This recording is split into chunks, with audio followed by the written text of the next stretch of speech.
Olá! No vídeo anterior você ficou sabendo de todos os aspectos relevantes sobre o visto EB5 através da entrevista com o advogado de imigração. Inclusive, se você perdeu esse conteúdo, vale a pena ver, pois ele é importantíssimo para quem deseja investir nos Estados Unidos de forma segura. Nesse vídeo 2, nós vamos falar sobre investimentos nos centros regionais, ou Regional Centers, que são empresas pré-aprovadas pela imigração para receber um investimento que qualificam para o visto EB5.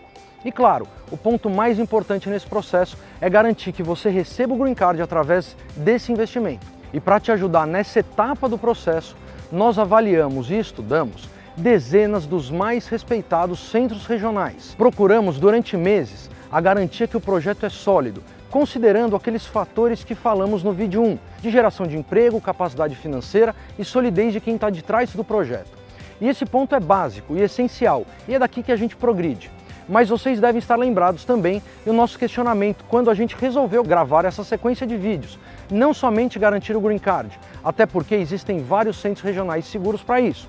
Só que a grande maioria, no pacote do Green Card, vem também um péssimo investimento para você. E o objetivo desse vídeo é mostrar quais são os fatores relevantes sobre os centros regionais, para você não somente garantir a sua residência permanente, mas também que faça um bom investimento financeiro. Nós conversamos com donos de conceituados centros regionais, que têm uma taxa de aprovação de 100%, e eles vão contar para você como é o processo para uma empresa poder ser aprovada para ser um centro regional, e quais as exigências que o governo americano faz para se manter aprovado e poder conceder o Green Card por meio de captação de investimentos.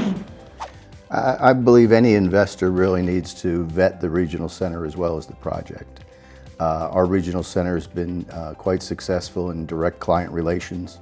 Dealing with them, we've had about $75 million in projects over the last 5 years. Over $40 million of investor funds processed, which is equal to 80 investors. We have never had a denial. We've never had what they call an RFE or an inquiry from the government. All our processing has been done very cleanly. We have averaged anywhere from 8.5 months processing time to 20 months, which I think is pretty much the average of 16 months that exists today. I believe it's important for any investor to be able to vet the regional center as well as the project itself. The regional center is ultimately responsible. They were initially, through a very dedicated process, approved by USCIS to funnel projects on the investor's behalf. An EB-5 investment is one of a few employment-based, which is what the EB-5 stands for, employment-based visa programs offered by USCIS. EB-5 is an investment program, passive investment program, as opposed to an E2 many people are familiar with, and E3. But EB-5 is a passive investment where the investor makes his investment into a project that's job generating. There's 10 jobs for each investor. That's tracked by the regional center, certified by the regional center, and eventually that gives the green card restriction release as well as the path to citizenship. An investor needs to be concerned because they are making a passive investment. It's much the same as buying a stock or a bond. So when you start your process, one of the first things you should have an opportunity to do is review the PPM, the private placement offering, with a proper counsel, whether it's an immigration attorney or whether it's someone who specializes in EB-5 projects. Once you get comfortable with the PPM and the opportunity, you next want to look and see, okay, what is my ability to get my money back? And of course, that is it going to be a job generating program? And as I've said, all of our programs are actually underway before we solicit any EB-5 funds, so there's a track record of the employment that's already been created. An investor should, in its vetting process of the regional center, be concerned about the history of the regional center, make sure that they've followed their filing reports, make sure that they have complied with not only the existing USCIS regulations, but it's fairly well known what the new regulations and restrictions are going to be as we move forward in this program, which is going to be much more diligent reporting, much stricter vetting processes of the regional center to even be granted. But just as importantly, there's going to be a number of regional centers that are going to be terminated. Most of them have never done a project, but I'm sure there's going to be some that may reach termination because of their non-compliance going forward. An investor obviously needs to be concerned about that. It's back to the square one. Pick the right project, pick the right regional center before you move forward. But the investor doesn't want to get caught into a project or caught into a regional center where they're going to have to basically restart their process. They've probably waited a year or so, and then something happens with the regional center. Then they got to start all over again with another regional center. So, you know, the 2-year process could be a 6-year process. And, you know, we think with our direct client relationship and communication, we build a lot of credibility in that area. Over the last 5 years, we've had a number of projects that have been completed, hotel, assisted living facility. And when we had the opportunity to engage and start to talk with Spoleto about their project, it was extremely encouraging for us to see such a great company with such strong base in Brazil, 700 restaurants, a long history of success.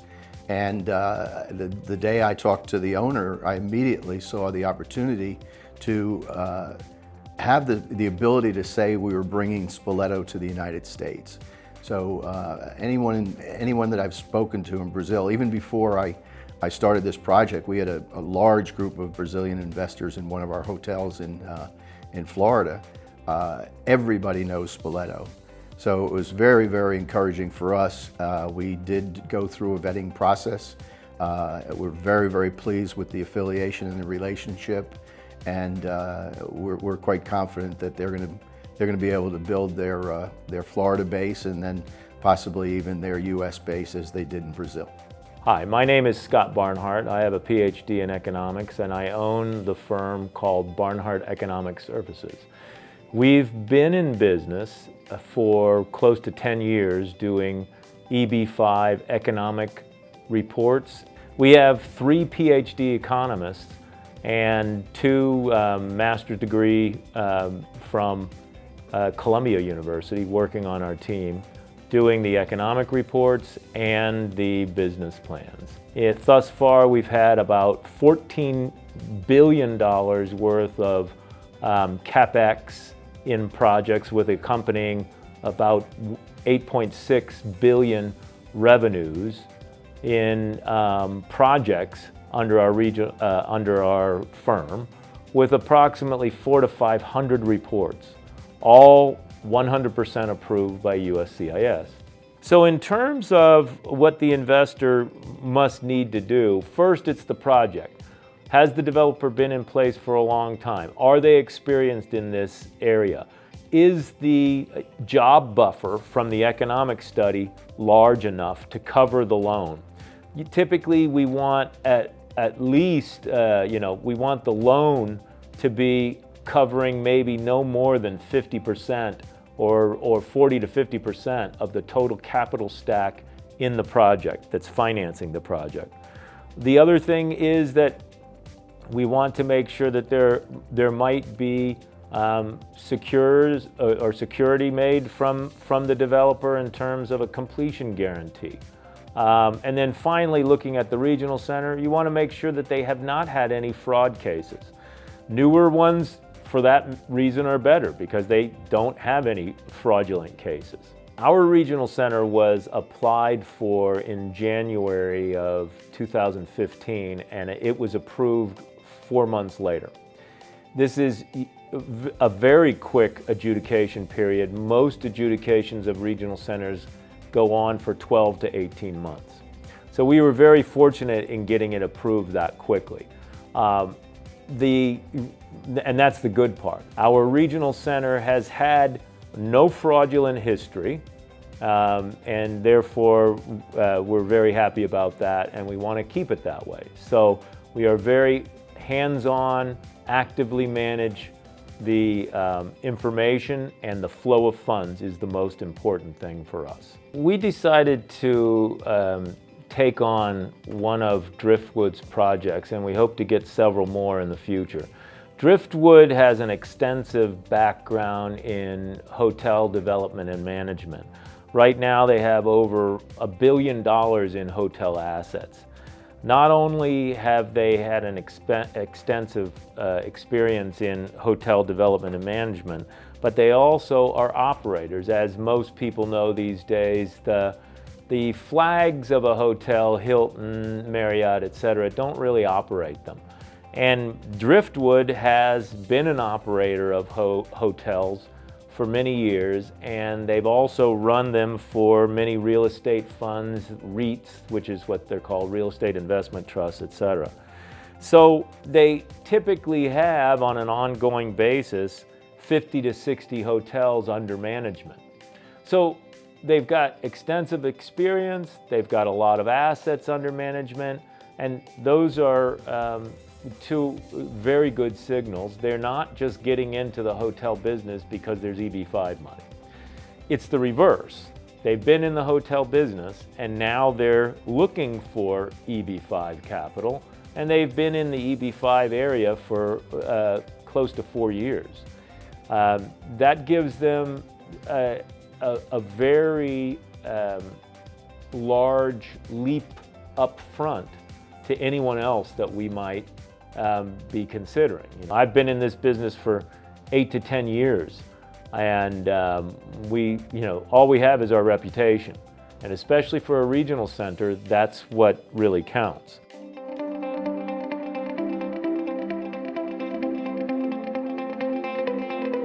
Bom, eu tô aqui com o Fernando, meu sócio na Morarewa, que ele vai contar um pouco pra gente da história dele quando ele aplicou então pro EB5. Olá, tudo bem? Quando a gente estava montando o roteiro desses vídeos, eu me lembrei bem de 2009, quando eu passei por esse processo que você provavelmente está passando agora. Eu queria morar nos Estados Unidos, estava decidido a promover essa experiência para minha família. Na época, eu tinha 2 filhos pequenos, de 5 e 4 anos, e eu não tinha a menor noção de qual seria o melhor visto para poder me mudar. Eu só sabia que eu queria fazer tudo corretamente. A primeira coisa que eu fiz foi ligar para um amigo que também estava de mudança para os Estados Unidos. Ele estava uns 5 meses na minha frente. Ele me indicou um advogado de imigração que ele tinha contratado e disse que o visto que ele iria fazer era um tal de EB5. Eu nunca tinha nem ouvido falar sobre esse visto. E até por isso que a gente gravou o vídeo 1 nessa sequência de vídeos. Porque talvez existam várias pessoas como eu, e num processo de mudança de país, quanto mais conhecimento a gente tiver, melhor é. E eu liguei para esse advogado e eu comecei a discutir as minhas possibilidades. Como a ideia era ter residência, ter o green card, basicamente ele me disse que eu tinha 2 opções, ou o L1 ou o EB5. O L1, para quem não sabe, é um visto intra-company. A empresa do Brasil, ela tinha que abrir uma filial nos Estados Unidos e eu seria transferido como executivo.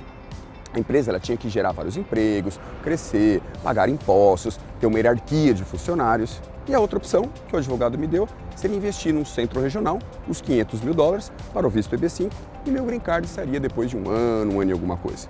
E até com a possibilidade de recuperar o investimento depois de 5 ou 6 anos. Eu fiz minhas contas.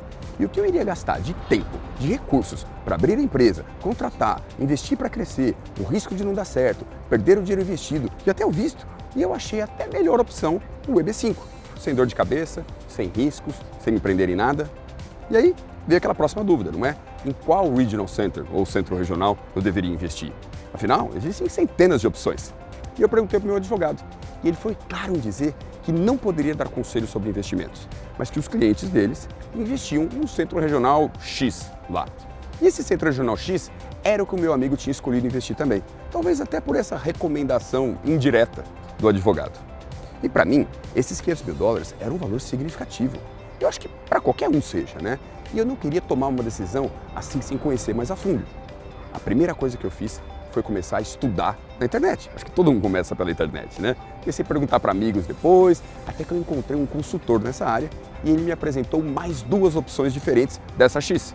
E argumentou que se fosse eu, não investiria nesse que meu advogado tinha falado, porque a chance de eu nunca mais ver meu dinheiro de volta era muito grande. e que estes outros dois tinham muito mais solidez financeira, o modelo de negócios era muito mais claro, quem estava por trás tinha muito mais histórico de sucesso e alguns outros fatores lá. E eu acabei escolhendo um desses dois. Resumo do que aconteceu. O meu amigo, ele conseguiu o Green Card. 12 meses, 13 meses depois. Na época era um pouquinho mais rápido. Até porque para garantir o Green Card, existe um número razoável de Regional Centers que conseguem essa aprovação. Não são todos, mas tem alguns sólidos para isso. Só que o meu amigo, ele nunca mais viu um centavo desses recursos. Já faz 8 anos e recentemente esse Regional Center foi envolvido em fraudes. Então, provavelmente, ele não vai mais receber esses recursos. E eu, que contratei um consultor, eu estudei, eu fiz meu dever de casa, eu também consegui o meu Green Card logo depois. E 6 anos e meio após, recebi meu dinheiro de volta. Tudo bem que sem correção alguma, em termos de investimento, não foi lá grande coisa. Até porque acho que na época nem tinham tantos projetos bons em termos de retorno financeiro, como existem alguns poucos hoje. Mas pelo menos eu recuperei o principal. E por que eu estou contando essa minha história de investidor em EB5 para vocês? Porque, infelizmente, confiar no advogado de imigração, somente no advogado de imigração, para sugerir o centro regional, não é a decisão mais inteligente. Eles nem podem dar essas indicações por questão de conflito de interesse. O papel deles é referente à imigração, não à parte econômico-financeira. E eu conheço mais algumas pessoas que não se aprofundaram para estudar o projeto do centro regional, para conhecer mais detalhes, e todos não se deram muito bem, não. E, por outro lado, para quem é da área, conhece com profundidade quais os fatores a serem analisados, não somente para se obter o Green Card, porque isso é pré-requisito, mas também fazer um bom investimento. Não é uma análise tão complexa. E esse é o objetivo desse vídeo, te dar as condições de fazer essa análise. E eu espero que com o meu depoimento eu consiga ter contribuído para vocês um pouco nesse processo. Muito obrigado e um grande abraço. Fernando, obrigado pelo teu depoimento. E agora eu quero ilustrar um pouco através de alguns números sobre toda essa experiência que ele contou pra gente.